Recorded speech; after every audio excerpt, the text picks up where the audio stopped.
is it's in every time we've seen it, it's basically always been the same 30 cards. Sometimes you swap in a guidance for maybe for some of the card draw or whatever else it may be. But I think for the most part, you just don't want to swap out any cards, even in Specialist. There's very few matchups where you make your deck better by taking out the core cards. There's a reason that this is the primary version of the deck. As we see blitzchung, Fungal Fortunes in hand on the coin. It's looking like a pretty respectable start to try and build up that hand for an early Glowfly Swarm. I definitely like the Fungal Fortunes. The one thing I was about to bring up is whether Lunar Eclipse should be considered as well, because we've talked about this from a control deck perspective versus Rush Warrior, where if they get down a Parade Leader or worse, Rakara, Playmaker, and you don't have the immediate answer, your problems can just snowball out of control. So already I'm liking the mindset for blitzchung here to keep a piece of removal that is very hard to come by if he doesn't have board immediately. Alan here, though, has a deceptively potent hand. Like, despite the fact that he doesn't have the real powerhouse cards to start popping off in the early game, copying a bunch of rush minions or anything like that, he has Samuro, and he has a couple of ways to juice it up a bit. If Parade Leader can stick, obviously that's almost a guaranteed board wipe, but even just +1/+1 on the conditioning could deal with an early board from blitzchung. Yeah, I wouldn't mind to see that. It is of the exact shape that you can deal with Treants to attack on the Samuro, but I think blitzchung will be aware of also possible breakpoints from Alan. Like, if he sees a conditioning for one, you start to smell that something is fishy, because that's not necessarily something Warrior always does. So maybe blitzchung would think to react of when he plays his minions, immediately get them up to 3 health or higher. This turn, though, he is going for maximum tempo with the removal and Thorn Growth Sentries. Not that he's necessarily going to buff it, but I like the idea of getting a little bit of incremental damage where he can. And if this does stick around, we could see turn 4 Coin Arbor up. Yeah, I love what I'm seeing from both players. Like, I like that he didn't go coin Fungal Fortunes on that turn with or without the Lunar Eclipse, because that delays your potential Glowfly Swarm that you're trying to draw for a whole extra turn. So I think just developing the Thorn Growth was very nice. And then from Alan, I love that he deviated away from the 2-drops. Even though we talk about how important it is to get ahead on the board against Druid, proactively develop these minions, by buffing up specifically Samuro in hand, he's got the answer to this from blitzchung. It is so premium. It is extremely difficult for Warrior to deal with this. They run no spell generation other than the One-Makers that cannot get you Brawl or Rancor, so it really had to be exactly Samuro buffed up to deal with this board, and blitzchung has to start from scratch, and that's definitely not a position where you want to be, because again, almost all of Alan's minions are able to attack the turn they're played.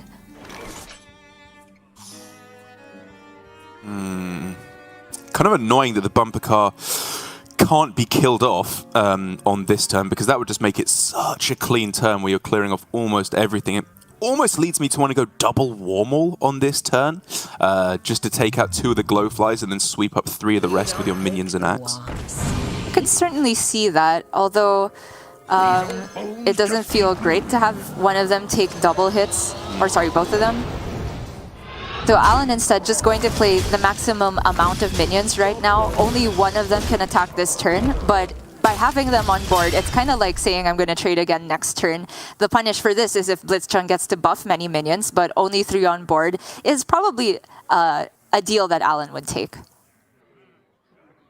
And here, I'm kind of at the point where, for blitzchung, I want to start with nature studies just to try and find Bloom to get down the Solar Eclipse and the Arbor up on the same turn. He can't quite fit it in here. And so I am definitely interested in... Are you saving the Arbor up to go with the Solar Eclipse? It's such a strong combo next turn if you can stick it. Yeah. I think he goes one more Adorable here and then Solar with the Power of the Wild. Okay. I could see that. And then he could still save 1 Solar with the Arbor up and then the Bog Beam for when it actually costs 0 next turn. So that would give him 2 4/4s, a 3/3 and a couple 2/2s. And that's 4/4 is absolutely enough here. All he wants to do is value trade to get rid of the Parade Leader first and foremost. Very nicely done. And I think this... excellently straddles the middle ground between buffing and keeping enough behind to develop a board, because with all these Marsul Cubs, he still has a very threatening board presence, but he has the ultimate backup with Solar plus Arbor, and then even more card draw with Fungal Fortunes afterwards. As devastating as the Samuro was at the early game for Alan, it's quite clearly just not even approaching enough to win the matchup. But he should be very happy he held on to the Warmall Challengers here. Sorry, I misspoke about the solar power of the wild. What blitzchung ended up doing was go as wide as possible and then just a single power of the wild, because the stat breakpoint he needed to get rid of the parade leader was 4-4 and not 5-5. So actually really like this play from blitzchung. It just happens to line up kind of badly against what Alan has, which is the double Warmall Challengers. In most other worlds, going as wide as possible after you've seen Samuro, I think would be very smart. How are you actually parceling it out? Are you going Rider double Warmall Challenger as your turn? Or yeah, I thought that would be it. Just some removal and you end up with a 1-4 and a 1-3 plus the 1-maker. But it looks like Alan is going to deviate here. Maybe just play one of the Warmalls.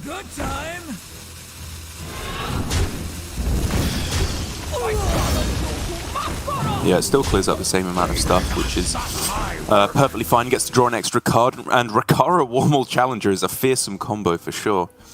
It truly is, but I'll tell you what's a more fearsome combo, Jarek. Bog Beam first, and then Solar Eclipse, Arbor up. That looks like game to me. Yeah, I don't especially see him coming back from that one. I'm thinking, are there any tricks up his sleeve that he can use to get himself out of this one? Again, both one-makers have come down, even if there was some random generation. Athletic studies into another Samuro is just not big enough. Yeah. Even the best on-curve play is not enough to stop the onslaught from blitzchung. The Marsuls are well and truly grown up and no longer cute. Even if the 2 3-3s hit the 4 3s, there's just 24 represented on blitzchung's side. I just respect so much a man who could just bring Token Druid to Specialist Week. Like, honestly, in this instance, I don't care if it's right or wrong. It's just blitzchung, and it's so perfectly blitzchung, where everyone else is, you know, messing about with these secondary, tertiary decks, trying to out-predict the meta. He just goes, no, I'm bringing Token Druid. I'm putting 2 pointless secondary and tertiary decks in there that I'm never even going to play. You could put Wisp in there for all you want. He just doesn't care. And he's just going to beat people up. Like, you know, we've had our qualms with the deck, but quite clearly in the metagame we're at the moment, the power level is not especially high, to be perfectly honest, compared to previous metas being at the start of the expansion year. I think that it's a perfectly fine bring if you can just keep playing well and getting the wins like this.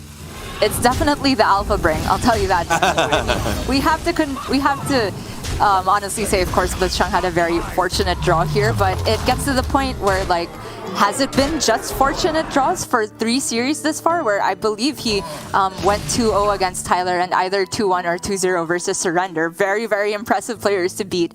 And this deck, I don't necessarily know if it has a good matchup against Rush Warrior on paper. I would wager no. But if you are going to bring Token Druid, then you have to make sure to have practice with it for a very long time, because the mulligan, I feel, is the most important part of the deck as a whole. Yeah, exactly. And it's not only the Rush Warrior, I think it's just a good prediction of the metagame, because obviously if you think there's going to be lots of priests, it's a very dubious bring where all their AoEs are just far too much for the priest for the druid to overcome most of the time. But with no priests whatsoever, and mostly like warriors, you know, a warlock in there that's a good matchup, a lot of mage, which I think is fine as well. Like, I think it was a smart bring, as he gets another Glowfly Swarm in his starting hand, just looking for the card draw once again now to complement this. And we could be off to one of the fastest series I think we've ever had in Grandmasters. We could be.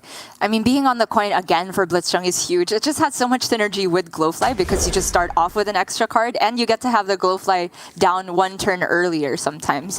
For Alan there, I was wondering if it was ever a Crab Rider keep to maybe just try and cheese a minion sticking on board and try to beat Druid like that. But this is not the same as Paladin, where you can buff the minion after it's hit the board. The buffs happen while the minions are in your hand. What we do know, though, is that Alan has switched on to his just spell spell-based decks build, this is also what he used against Demon Hunter. I like that he's starting out with a Parade Leader as well. It's not quite the time when the spells want to come down as heavily as possible, unless it just happens to be a massive Gibberling turn, which is unlikely, obviously. But for blitzchung, it's looking like, to be honest, very much the same game. 2 games in a row. He's got Thorn Growth, Fungal into Glowfly. The Neophyte might mess with that, but it's an insanely strong start.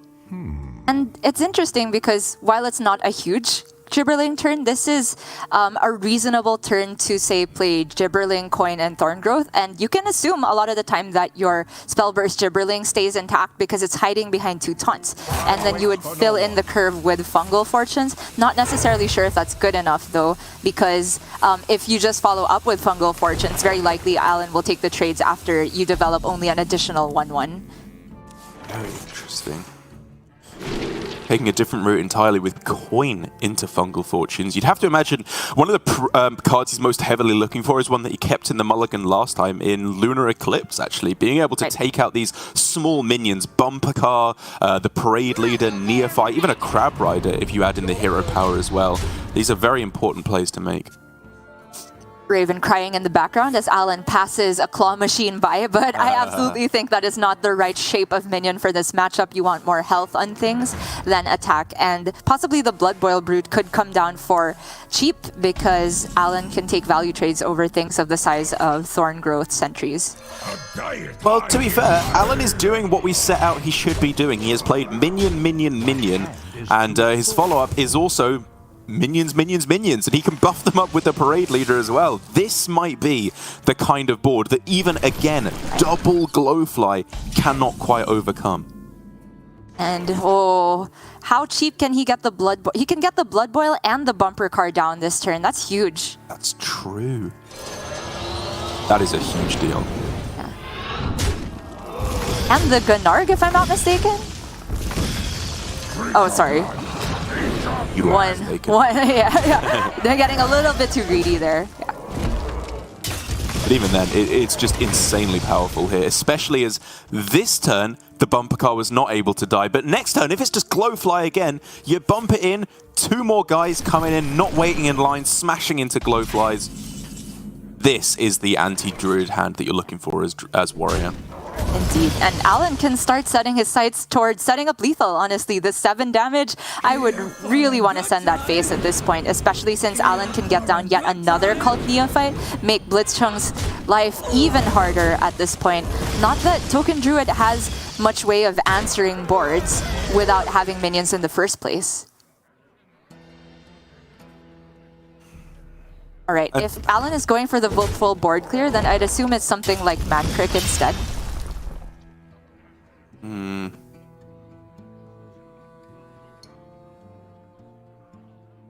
My thinking is that if you are going to leave minions on board, then the Cult Neophyte makes it harder for blitzchung to buff them all at once.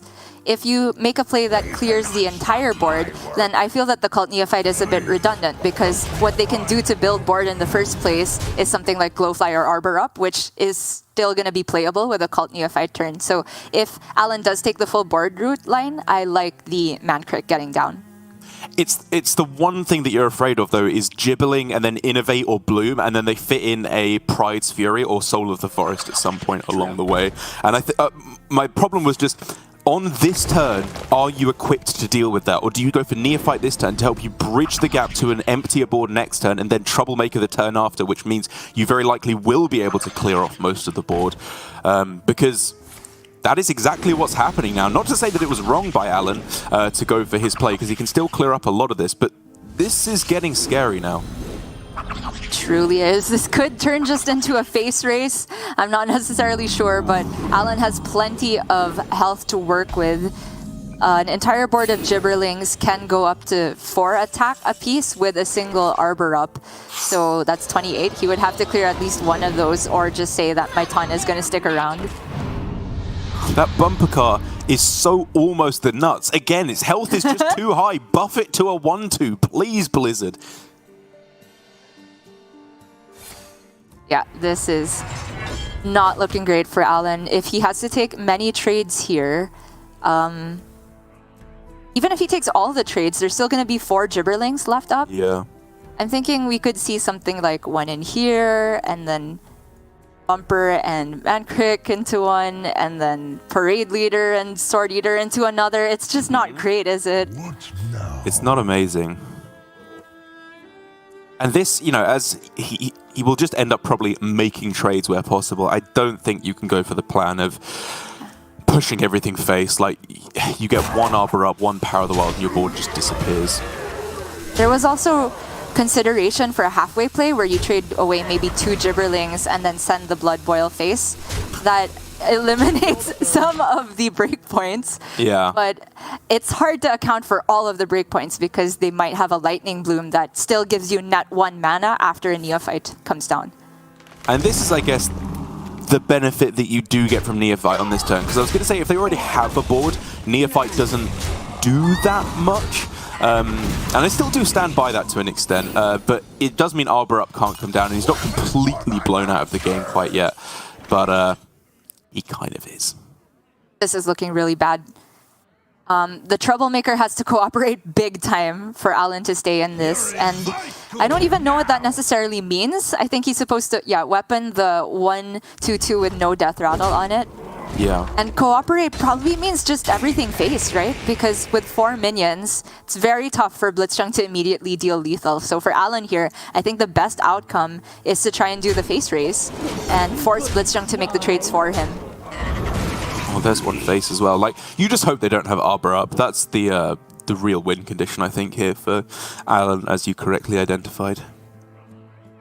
Well, the Arbor Up is there alongside Thorngrowth sentries, so blitzchung can trade down and set up a healthy wall of taunts. That is pretty tough for Alan to get through. Even if he top decks Alexstrasza, he can't send the other weapon swing face with the taunts in the way. Okay, well, I guess not everything is gonna die though this turn. I think enough is going to die though, right? Like, if you trade away one of the big guys here, attack, you just need to make it so top deck Alexstrasza is not lethal, and blitzchung has done that. Oh! Olga! Into Alex? Into Alex? Oh. No, it was so close. Wait, but can he stay alive? If he gets stage dive into Samuro? Oh, Samuro's the hit, right? Oh wait, he doesn't have mana because it's at 9, yeah. Yeah. And going for it first. Oh!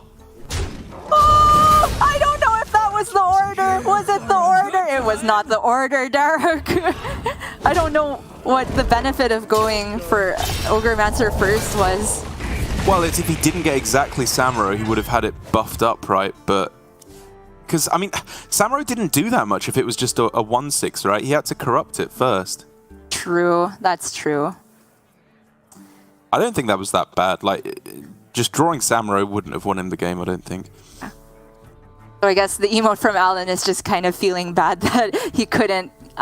It was catch-22, right? Either unbuff Samuro or don't get to play it this turn. But he stays alive for another turn, if I can see. Yeah, there is currently 12 for blitzchung. Arbor Up is another 8. And then Power of the... Wait. Yeah, I mean, it's because the Ogremaster is going to generate taunts. So if he could send everything face, then it would work. And I think the things he needs to do here is Thorngrowth sentries, Arbor Up, and hero power, very importantly. Because if he can stop Alexstrasza off the top from winning him the game, he should be in with a chance of stabilizing this one. Although, will he think about Samuro as a possibility? Having health on your taunts is also a thing to consider. blitzchung is choosing to play around that instead. But that means that Alan now has the out of Alexstrasza the Lifebinder. blitzchung chose to play around Samuro a little bit by going for this line. So it's not 100% wrong. Oh, I wouldn't say it's wrong at all. Yeah. No, I mean, very possibly I was just tunnel visioning because a rush card was drawn and it wasn't played, which means it's very likely to be Samuro. He played around it, and it was that play that won him the game. He was vulnerable to something, and so he played around the card that was more likely to be in hand. And there it is. Alan made it a lot closer than I thought it had any right to be, but blitzchung in one of the quickest series of Hearthstone I've ever seen, just steamrolls his opponent with a 2-0 victory. Token Druid's going to the semi-finals. You drew hard out, Sottle. I mean, but we have to hand it to blitzchung. That was very, very well played towards the end there. And that came down to a way more back and forth series than I'm used to seeing from Token Druid. Usually the game is going to be they build their first board. If the other deck is also minion based and not just completely removal based, like we see from Alan, then usually wiping the first board means that blitzchung doesn't really have the time to get back into the game. But Alan was not able to put enough minion pressure on the same turn he cleared blitzchung's first wave of Glowflies, which meant that blitzchung could just present wave after wave, and it even came all the way down to Samuro. That could have gone many different ways towards the end. It could. The one turn where I think I still possibly disagree with Alan was when he didn't play the Neophyte and instead played the Mancrate. He'd just seen both Glowfly Storms, so the only way that your opponent is going to develop a big board, I feel, is through multiple spells in combination with each other. It's like innovate into Solar Eclipse Arbor Up, or it's a big Gibbling turn, or it's